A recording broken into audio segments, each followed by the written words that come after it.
You won't believe what happened when Betty Bayo's children visited her grave for the very first time. Hi, guys, now we are here. I don't know how I feel about it. I don't know if you can see my dad there. 1 month after her burial, the pain exploded, tears fell, and voices cracked.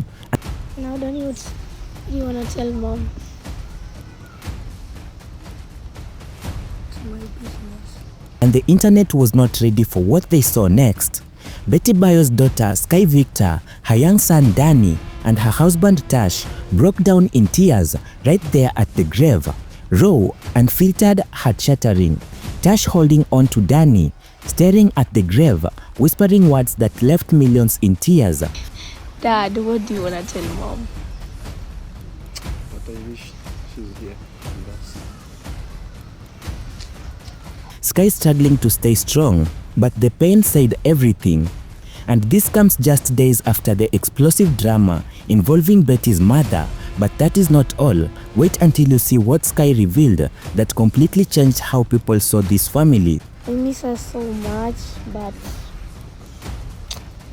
can't change really how things have gone. But we'll be visiting her. This video shook TikTok. Commenters couldn't stop crying. Others were divided. Some praised the bond, others questioned everything.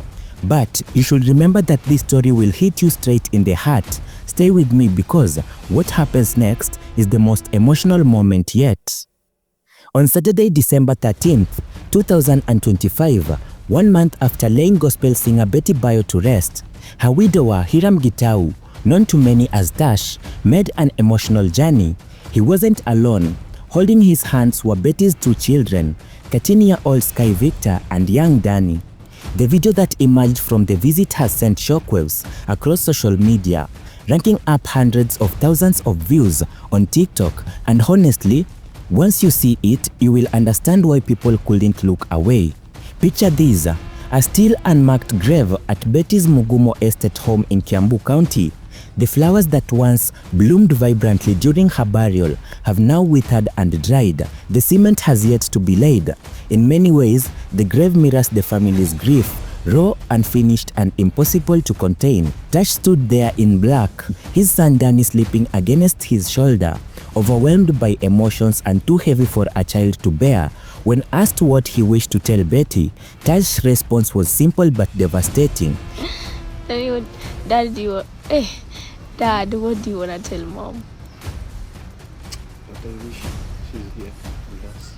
I wish she was here with us, he said with his voice breaking. Those 7 words, that is all it took. Sky Victor, Betty's teenage daughter, fought through her tears to speak. She admitted that she missed her mother deeply, but acknowledged the painful truth. She couldn't change what had happened. That level of acceptance from someone so young, it is very heartbreaking and inspiring all at once. I miss her so much, but I can't change really how things have gone. But we'll be visiting her frequently. For me, by the way, I don't even feel like she's gone. I feel like she's still here. By the way, I feel like she's still here with us. But yeah, guys, I think now, I don't know now. Social media immediately exploded with reactions. One commenter noted the profound pain visible in the family's eyes, observing how little Danny had fallen asleep because he was emotionally overwhelmed. Another praised Tash's handling of the moment, pointing out that he was creating a safe space for the children to grieve, helping them understand the permanency of death as part of their healing journey. The comment read, "It is so painful for them. The little boy is sleeping because he is overwhelmed by this experience, but at the same time, he is in the hands of a safe adult, holding space for him to grieve. Understanding the permanent aspect of death is part of healing, but that is not all. Wait until you see what happened next." Guys, I feel like this is the end of the video because we just came to visit her. Danny has just slept and my dad is just there. We're going to, tell her stuff that we feel like telling her, which are personal. Danny said he doesn't want to say because he wants to tell her personal stuff.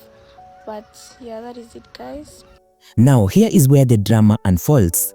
Within weeks of Betty Bayo's burial, cracks began to appear, and they were not small cracks, they were fissures that threatened to tear the entire family apart.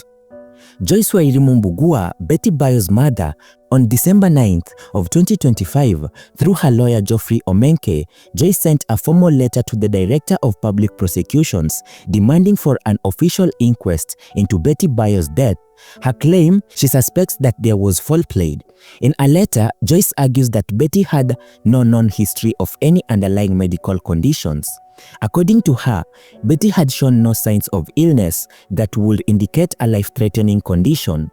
This, she insists, has deepened her suspicion that the circumstances leading to her daughter's death were unusual and require independent scrutiny. But that is not all. Joyce also claimed that she was denied access to the autopsy report despite repeated requests. She says that the burial was rushed, conducted unusually, quickly without giving the family sufficient time to understand the medical events preceding Betty's death. In a tearful Facebook Live session with TikToker Shirua Auckland on December 6, 2025, Joyce made an explosive allegation against Hiram Gitau. She demanded that Betty Bayo's body be exhumed for a fresh forensic postmortem. She also claimed that Tash had mishandled aspects of Betty's property and allegedly refused to return items belonging to the daughter.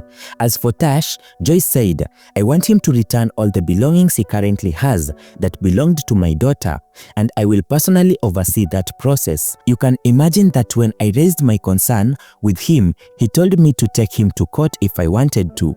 Joyce went further, questioning Tash's fitness to remain with the children. What will happen? Are the children eating? Can he cook for them? Where are they since they are on holiday? She asked through her tears.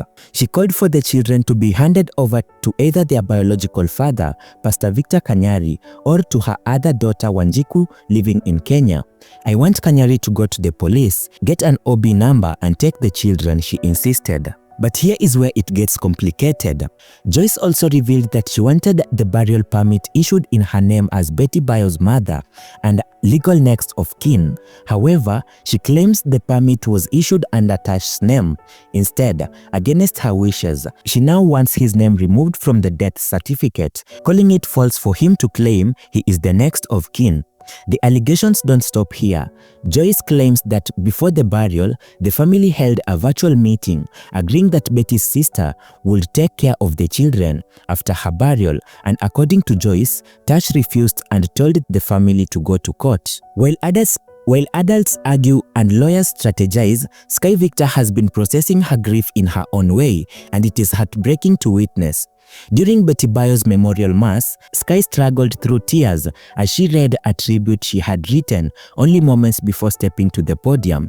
"I wrote this based on what I was feeling," she said softly. "Today is my mother's memorial, and I don't want it to be a sad day. I want it to be a day to remember our beautiful memories." That level of maturity from a 13-year-old child, it's both inspiring and devastating. In the weeks following her mother's burial, Sky made a quiet but significant change to her social media presence. She updated her TikTok account, changing her name from 254 Tash Family to simply Sky Victor 200. She also changed her username from Tash Family to Sky_Victor 200. The adjustments, though understated, appear to reflect a personal response to the loss of a transition from the name that defined her presence on the platform throughout her mother's lifeline. With close to 1 million followers on TikTok at just 13 years of age, Sky is part of a new generation of digital natives shaping their own worlds on social media. Her account had been a window into youthful joy, growing up in the care of a famous mother, her stepfather, and with her biological father present in her life. But now it is a record of grief, resilience, and a young girl trying to find her identity in the aftermath of an unimaginable loss. Now, this is what brings us back to the grave visit on December 13th of 2025. When Tash, Sky, and Danny stood at Betty's still unmarked grave, they were not thinking about property disputes or custody battles or any legal documents. They were thinking about the woman they loved, the woman they lost, and the gaping hole in their lives that nothing will ever fill. The video of that visit has been viewed hundreds of thousands of times, and the comments, they reveal a universal truth. Grief transcends drama and pain transcends politics. Another comment read, the little boy is sleeping because he is overwhelmed by this experience, but at the same time, he is in the hands of a self-adult. So now, here is my question for you. What can we as a community do to support Betty Bayo's family during this challenging time? The answer isn't simple, but it starts with empathy. It starts with recognizing that behind every viral video, behind every social media post, and behind every court document, there are real people in real pain. If you want to help Sky and Danny, consider contributing to their established trust fund for their education. Reach out to legitimate organizations handling donations, but be careful, verify before you give. There are always opportunists looking to profit from tragedy. If you are a content creator or someone with a platform, use your voice responsibly. Don't sensationalize the family's pain for views. Don't take sides without knowing all the facts, and don't add fuel to the fire that is already burning too hot. If you're someone who knows Betty personally, reach out to her family, offer support, share memories, be present, and sometimes the most powerful thing you can do is simply show up. Betty Bayo's story is being written. The final chapters haven't been completed yet. What those chapters contain, whether they are filled with reconciliation or resentment, healing or heartbreak, depends largely on the choices her family make in the coming months. But one thing is certain, Betty's voice will continue to echo, her music will continue to inspire, and her legacy will continue to remind us that even in the 11th hour, hope is still possible. As you close, I want to leave you with an image of Tash, Sky, and Danny standing at the unmarked grave, a family still processing the unthinkable, a family still learning how to exist in a world without Betty.